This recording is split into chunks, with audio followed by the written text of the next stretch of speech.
ہوتے ہیں جو دوست ہوتے ہیں اس کے، وہ سوچتے ہیں کہ ہائے یہ میرا اپنا چلا گیا، اور یہ روتے ہیں.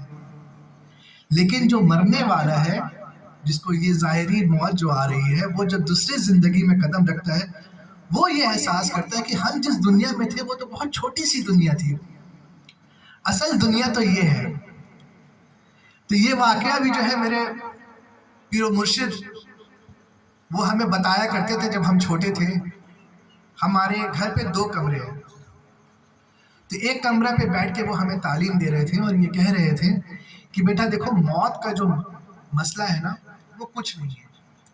ہمارے یہاں کہتے ہیں کہ پردہ کر جانا. تو ابھی جب تم اس کمرے سے اس کمرے میں چلے جاؤ گے تو تمہاری اس میں کیا تبدیلی آئے گی؟ کوئی تبدیلی نہیں آئے گی. بس اس کمرے میں جو بیٹھا ہے وہ یہ سوچ رہا ہے کہ یہاں پر وہ نہیں ہے، وہ بس اس کے نظر سے اوجھل ہو جاتا ہے، لیکن اس کے زندگی میں کوئی فرق نہیں آتی. وہ اس کمرے میں جیسا تھا ویسے ہی اس کمرے میں ہے. بس یہ کمرہ والا جو ہے اس کمرے میں نہیں دیکھ سک رہا، اور وہ کمرہ والا جو ہے اس کو دیکھ ہے نا.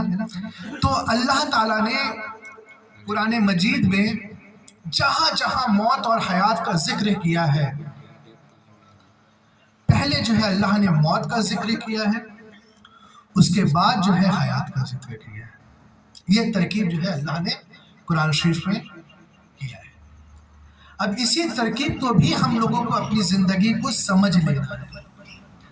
ہمارے ساتھ جو ہے پریشانی کا جو مسئلہ یہ ہے کہ ہم سب سے پہلے جو ہے زندگی کو سمجھتے ہیں، اس کے بعد سمجھتے ہیں کہ موت آئے گی. ہم سمجھتے ہیں کہ پہلے زندگی آتی ہے اس کے بعد موت آتی ہے، لیکن اللہ کیا فرماتا ہے کہ تم مرے ہوئے تھے، میں نے تم کو زندہ کیا ہے نا. تو اگر ہم یہ چیز کو اپنی زندگی میں بھی سمجھ لیں گے، ہم بھی جس طرح اللہ نے موت کا ذکر پہلے ہر جگہ کیا ہے قرآن میں، اس کے بعد حیات کا ذکر کیا ہے، ویسے اگر اسی چیز کو، اسی ترکیب کو، اللہ کی ترکیب کو ہم اپنی زندگی میں سما لیں گے کہ پہلے ہم موت کے بارے میں سوچیں گے، اس کے بعد زندگی کے بارے میں سوچیں گے، تو انشاءاللہ ہماری زندگی بھی سنور جائے گی اور ہمارا موت بھی سنور جائے گا. ہم ذاتی زندگی میں کیا سوچتے ہیں؟ ہم سوچتے ہیں کہ ہمیں دنیا کی مال کیسے مل جائے، یہ ہم زندگی کے بارے میں سوچتے ہیں. آخرت کے بارے میں ہم کتنا سوچتے ہیں. لیکن ہم جب یہ زندگی کو بھی اپنی موت کے بارے میں سوچ کر کے، اپنی آخرت کے بارے میں سوچ کر کے گزاریں، تو انشاءاللہ تعالی جب ہم کاروبار بھی کریں گے تو حضور کی حدیث شریف ہے، جب بھی تولا جھوٹا، مزدور کا پسینہ سوکھنے سے پہلے اس کی مزدوری ادا کریں.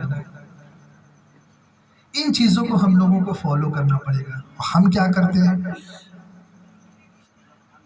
سوچتے ہیں کہ کہاں سے 2 پیسہ زیادہ فائدہ ہو جائے، کہاں سے ہم اس کی کچھ کمی کر کے جو ہے اپنا 2 فائدہ. تو ہم اپنی زندگی کے بارے میں سوچتے ہیں، موت کے